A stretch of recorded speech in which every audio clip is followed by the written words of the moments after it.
अरे अरे अरे मोदी जी, आपने ये क्या कर दिया? आपने तो वीमेन रिजर्वेशन एक्ट के साथ डिलिमिटेशन का क्लॉज लगा दिया। ये एक प्रोपेगेंडा फैलाया जा रहा है विपक्ष की तरफ से, क्योंकि वीमेन रिजर्वेशन एक्ट जो इम्प्लीमेंटेशन के लिए एक कॉन्स्टिट्यूशनल अमेंडमेंट बिल लाया गया था, उसके साथ डिलिमिटेशन का क्लॉज लगा दिया है। ये एक बहुत ही बड़ा आरोप है, लेकिन हम शायद भूल गए हैं कि 2023 में जो ये बिल आया था, जब ये कानून बना था, नारी शक्ति वंदन अधिनियम, उसी के साथ ही ये क्लॉज तभी लगाया हुआ था कि सेंसस बैठेगी, उसके बाद डिलिमिटेशन होगा, उसी के बाद ही वीमेन रिजर्वेशन का जो एक्ट है, ये कानून है, इसको लागू किया जाएगा। यानी 2026 से जो ये सेंसस हो रहा है, 2027 में ये खत्म होगा, उसके खत्म होने के बाद उसका डेटा आएगा, और वो डेटा आने के बाद ही ये हम लोग का डिलिमिटेशन का कमीशन बैठेगी, उसके बाद डिलिमिटेशन होगी, और उसके बाद ही वीमेन रिजर्वेशन का जो कानून था, इसको लागू कर पाया जाएगा।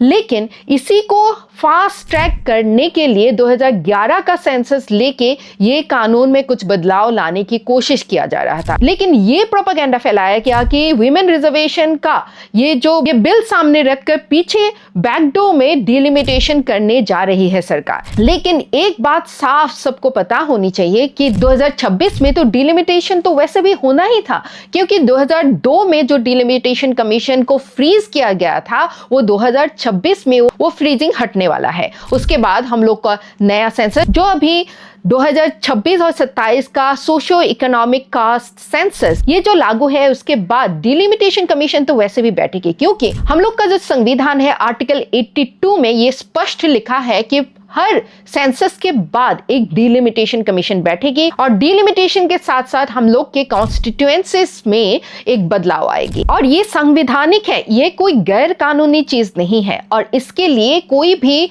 कॉन्स्टिट्यूशनल अमेंडमेंट का स्पेशल मेजॉरिटी भी नहीं चाहिए, क्योंकि आर्टिकल 82 में ये एक सिंपल मेजॉरिटी से होने वाली एक चीज है। ये डिलिमिटेशन कमीशन नारी शक्ति वंदन अधिनियम के साथ इसीलिए जोड़ा गया था ताकि इसको फास्ट ट्रैक किया जाए। अभी भारत विश्व में जनसंख्या के मामले में फर्स्ट स्टैंड करता है। इसका मतलब ये है कि हम लोग का जो पार्लियामेंट है 545 सीट्स लेके, ये हम लोग का जो पॉपुलेशन है इसको प्रोपोर्शनेटली रिप्रेजेंट नहीं कर रहा। और 2026 के बाद जो डिलिमिटेशन कमीशन बैठेगी, इसके लिए कोई स्पेशल मेजॉरिटी का बात है ही नहीं, ये तो एक सिंपल मेजॉरिटी से वैसे भी पास हो जाता।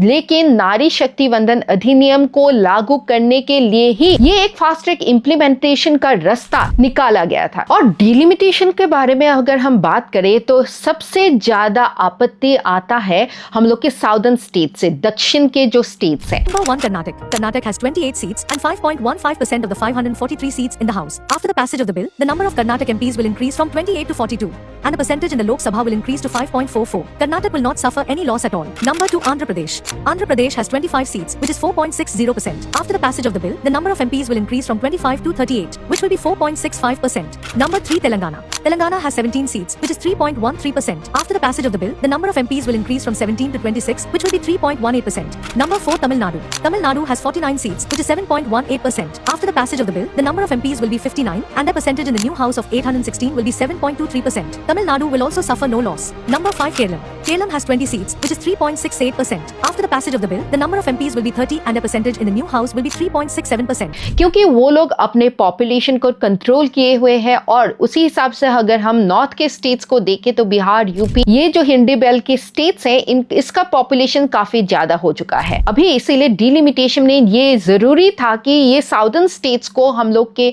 या फिर नॉर्थ ईस्टर्न स्टेट जैसे कि सिक्किम, अरुणाचल प्रदेश, इनको भी ये एश्योरेंस देना था कि आपका जो ये रिजर्वेशन में सीट्स जा रहा है महिलाओं के लिए, इसके बाद आपके लिए जो नॉन रिजर्व सीट्स है ये वाकई ही वैसा ही रहेगा। और यही प्रपोजल दिया भी गया था, लेकिन दुख की बात यह है कि ये भी प्रपोजल लिया नहीं गया। इसमें अगर हम बात करें तो ये साफ साफ नजर आता है कि कौन इसका विरोध कर रहा है। अभी बात है कि अगर हम इतने ही सीरियस है वीमेन रिजर्वेशन को लेके, तो एक बात हम क्यों नहीं कर सकते कि हर party without any constitutional amendment या कोई भी कानून ना पास करते हुए भी अपना एक रूल बना के पार्टी में ये पॉलिसी क्यों नहीं अप्लाई किया जा सकता है कि अब से हम लोग पार्टी टिकट्स 1/3 में हम महिलाओं को बांटेंगे, महिलाओं के लिए रिजर्व्ड होगा। क्या हम अपने पॉलिटिकल पार्टी से ये उम्मीद रख सकते हैं? आप क्या सोचते हैं? कमेंट सेक्शन में जरूर बताइएगा। धन्यवाद।